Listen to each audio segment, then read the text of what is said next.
तोहरे प्यार में पागल भैली, तोहरे प्यार में पागल भैली, अरे दिल बा बेकरार।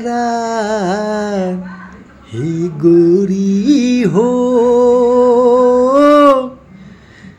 चल न गौआ हमार, हे गोरी हो चल न गौआ हमार।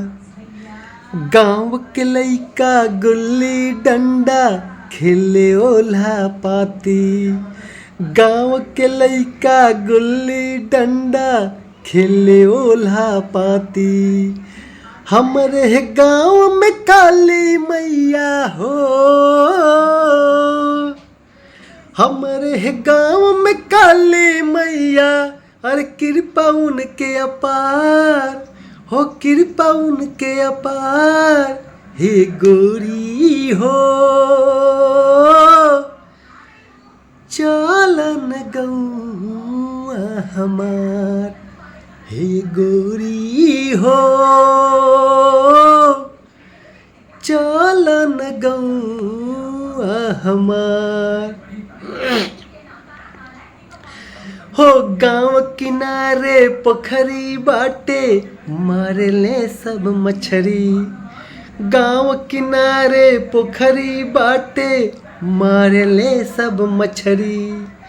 हमारे गाँव के नीमन लोगवा हो,